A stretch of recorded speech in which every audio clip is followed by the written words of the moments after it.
And you may be wondering what exactly you can expect from our sports teams as spring is in full swing. Live with us in the studio for more information is our sports director, Annemarie Bonner. Annemarie, what can we look forward to in the coming weeks?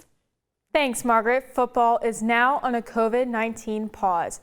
That means their last 2 games of the spring season are postponed, and a decision has not yet been made whether or not to make those up.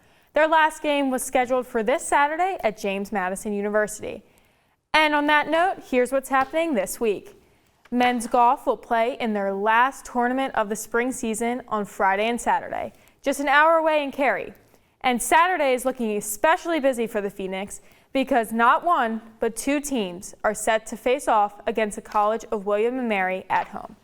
Baseball with a doubleheader and men's soccer with their last regular season matchup. Women's soccer is also set to compete against the Tribe, but in Williamsburg. Lacrosse, softball, and baseball aren't done just yet. Baseball just played their first conference series this past weekend against University of North Carolina at Wilmington.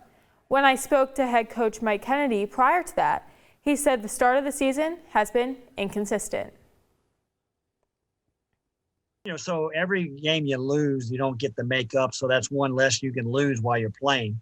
You could get off to a bad start and be able to rebound. But when you're losing games due to COVID and you're 6 games down before you even play a conference game, it's going to be challenging to do that.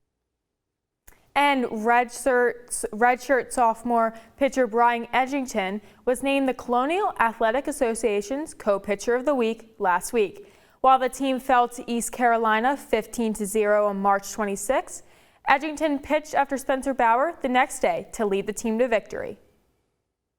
I was just trying to follow him, just keeping at that point keeping the lead and just trying to execute pitch after pitch and just letting my defense work. And that's where things stand today. Next week will look a little busier because women's soccer, men's soccer, and women's golf will compete in the CAA tournament if they qualify. Brian and Margaret, back to you.